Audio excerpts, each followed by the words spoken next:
ನಾವು ಅಪರಾಧ ವಿಭಾಗಕ್ಕೆ ಬಂದಿದ್ದೀವಿ. ಈಗ ತಾನೇ ಫರೆನ್ಸಿಕ್ ಲ್ಯಾಬ್ ಸಂಬಂಧಪಟ್ಟಂಗೆ ಏನೆಲ್ಲ ವಸ್ತು ಪ್ರದರ್ಶನ ಮಾಡ್ತಾ ಇದ್ದಾರೆ ಅದನ್ನೆಲ್ಲ ನೋಡೋಣ ಬನ್ನಿ. ಈಗ ನಮ್ಮೊಂದಿಗೆ ಇರ್ತಕ್ಕಂಥ ವಿದ್ಯಾರ್ಥಿಗಳು ಹಲವಾರು ವಸ್ತು ಪ್ರದರ್ಶನವನ್ನು ಮಾಡಿದ್ದಾರೆ. ಅದರಲ್ಲಿ ಇಲ್ಲಿ ಡೆಡ್ ಬಾಡಿ ಅನ್ನತಕ್ಕಂಥದ್ದು ಅಥವಾ ಕೊಲೆ ಅಥವಾ ಏನು ಅಂತಕ್ಕಂಥದ್ದು ಸಂಬಂಧಪಟ್ಟಂಗೆ ವಿಸ್ತಾರವಾಗಿ ವಿವರಣೆ ಮಾಡ್ತಾರೆ. ಮೇಡಮ್, ನಿಮ್ಮ ಹೆಸರು? ಚೇತನ. ಈ ಬಾಡಿ ಸಂಬಂಧಪಟ್ಟಂಗೆ ಏನು ವಸ್ತು ಪ್ರದರ್ಶನ ಸಾಕಷ್ಟು ಎಲ್ಲ ಬ್ಯಾರಿಗೇಡ್ ತರ ಹಾಕಿದ್ದಾರೆ.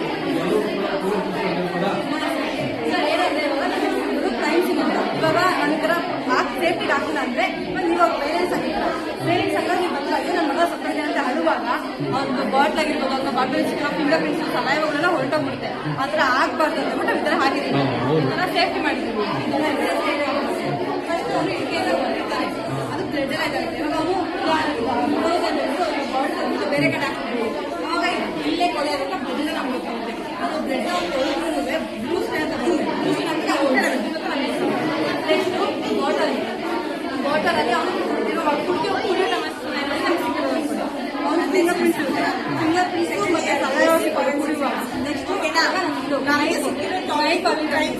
ಇವಾಗ ನಮ್ಮಲ್ಲಿ ಅಂದ್ರೆ ಇವಾಗ ಅದರಲ್ಲಿ ಫಿಂಗರ್ ಪ್ರಿಂಟ್ಸ್ ಇರುತ್ತೆ. ನಾವು ಇವಾಗ ಪೊಲೀಸ್ಗಳೆಲ್ಲ ಹೆಂಗ್ ಮಾಡ್ತಾರೆ, ಖರ್ಚಿಗೆ ಇರುತ್ತಲ್ಲ ಮೂವಿಲೆಲ್ಲ ತೋರಿಸ್ತಾರೆ, ಆ ಥರ ಮಾಡಂಗಿಲ್ಲ, ಎತ್ಕೊಳ್ಳಂಗಿಲ್ಲ. ನಾವು ಬಂದ್ಬಿಟ್ಟು ಇದರಲ್ಲಿ ಏನಕ್ಕೆ ಹಂಗೆ ಮುಟ್ಬೇಕು ಫಿಂಗರ್ ಪ್ರಿಂಟ್ಸ್ ಹೊರಟೋಗ್ಬಿಡ್ತಾರೆ. ಮಾಡ್ತೀರಿ.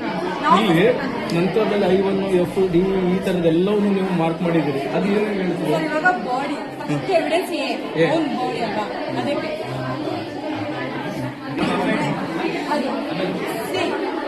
ಸರ್ ಇವಾಗ ಎವಿಡೆನ್ಸ್ಗಳನ್ನ ನೀಟಾಗಿ ಲೈನಾಗಿ ಇಟ್ಕೋಬೇಕಲ್ವಾ, ಅದಕ್ಕೆ ಲೈನಾಗಿ ಇಟ್ಕೊಂಡಾಗ ನಮಗೊಂದು ಐಡಿಯಾ ಸಿಗುತ್ತೆ. ಫಸ್ಟ್ ಇನ್ವೆಸ್ಟಿಗೇಷನ್ ನೆಕ್ಸ್ಟ್ ಇವಾಗ ಇದಾಯ್ತಲ್ಲ ಸರ್. ನೆಕ್ಸ್ಟ್ ಇವಾಗ ಟಿಕೆಟ್, ಟ್ರಾವೆಲ್ ಟಿಕೆಟ್ ಅವರು ಎಲ್ಲಿಂದ ಡಿಸೈಡ್ ಮಾಡ್ಬೋದು. ನೆಕ್ಸ್ಟ್ ಅವ್ರು ಕಂಡಕ್ಟರ್ ಇದ್ದಾಗ ಇಲ್ಲ ಈ ವ್ಯಕ್ತಿ ಗೊತ್ತಿದೆ ಅನ್ನೋ ಮೇಬಿ ಯೂಸ್ ಇರ್ಬೋದು, ಮೇಬಿ ಅಂತ ಹೇಳ್ಬಿಟ್ಟು ಅವಾಗ ಅವ್ರು ಹೋದಾಗ ವಿಚಾರಿಸಿದಾಗ ಇಲ್ಲ ಇಬ್ಬರು ಜಗಳ ಆಗಿತ್ತು, ಅದಕ್ಕೆ ಅವರು ಎಲ್ಲೋ ಓಟ್ ಅಂತ ಹೇಳ್ಬೋದು. ಈಗ ಒಬ್ಬ ಕೊಲೆ ಮಾಡಿದಾರೆ, ಗೋಪಾಲ್ ಕೊಲೆ ಮಾಡಿದಾರೆ ಅಂತ ಸರ್ ಇವಾಗ finger prints, food prints, cigarette ನೋಡ್ಬೋದು. ಇನ್ನೊಂದಿದೆ ಅಲ್ಲೊಂದಿದೆ, ಇಬ್ಬರು ಅಂತ ಕನ್ಫರ್ಮ್ ಆಗುತ್ತೆ.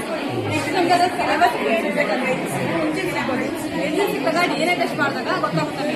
ಅಂದ್ರೆ ಇವಾಗ ಇವ್ನು ಅಂತ ಹೇಳ್ಬೋದು, ಬಟ್ ಇವ್ನು ಕೊಲೆ ಮಾಡ್ತೀನಿ ಅಂತ ಹೇಳಕ್ಕಾಗಲ್ಲ ನಾವು.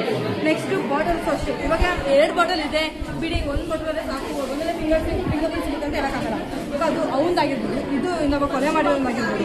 ಸೊ ಎರಡೂ ತಗೊಂಡೋಗ್ಬೇಕು. ಹಿಂಗೆ ತಗೊಂಡೋಗ್ಬೇಕು ಅಂದ್ರೆ ಈ ತರ ಅದು ಈ ತರ ಎತ್ಕೊಂಡು ಹೋಗ್ಬಿಟ್ರೆ ಫಿಂಗರ್ ಪ್ರಿಂಟ್ಸ್ ಎಲ್ಲ ಹಾಳಾಗುತ್ತೆ. ಈ ತರ ತಗೊಂಡೋದಾಗ ಫಿಂಗರ್ ಪ್ರಿಂಟ್ಸು ಹಾಳಾಗಿರುತ್ತೆ. ಮತ್ತೆ ಹಿಂಗೆ ಇದಾದಾಗ ಬಿಟ್ಟು ಹೊರಟೋಗಲ್ಲ. ಈ ತರ ಪ್ಯಾಕ್ ಮಾಡ್ಬೇಕು. ಈ ತರ ಪ್ಯಾಕ್ ಮಾಡಿ ಸೀಲ್ ಹಾಕ್ಬಿಟ್ಟು ಲ್ಯಾಬಿಗೆ ಕಳಿಸ್ಬೇಕು. ಲ್ಯಾಬಿಗೆ ಕಳಿಸಿದಾಗ DNA ಟೆಸ್ಟ್ ಅಲ್ಲಿ ಏನಿರ್ತದೆ ಇವ್ರು ಮಾಡಿದ್ರು ಅಂತ ಹೇಳುತ್ತೆ. ನಾವು ಇವನೇ ಮಾಡಿದ್ರು ಅಂತ ಹೇಳಕ್ಕಾಗಲ್ಲ. ಸೊ ನಾವು ಅವ್ರಿಗೆ ಇನ್ವೆಸ್ಟಿಗೇಷನ್ ಮಾಡಬೇಕು. ನೀನು ಆ ಟೈಮಲ್ಲಿ ಏನಿದೆ, ನಿನ್ನ ಫಿಂಗರ್ ಪ್ರಿಂಟ್ಸ್ ಸಿಕ್ಕಿದೆ, ಆ ಟೈಮಲ್ಲಿ ಏನಿದೆ, ಎಲ್ಲಿದೆ, ಯಾರಿದೆ ಅಂತ ಕೇಳ್ಬೋದು. ಅವಾಗ ಇಲ್ಲ ನಾನು ಏನು ಮಾಡಿದ್ರೆ ನನ್ನ ಫ್ರೆಂಡ್ಸ್ ಮಾಡಿದ್ರೆ ಹೇಳ್ಬೋದು.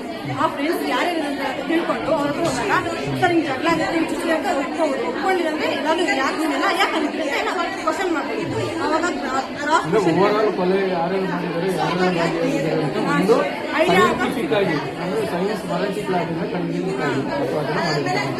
Thank you madam. ನಿಮ್ಮ ಹೆಸರು ಮತ್ತೆ?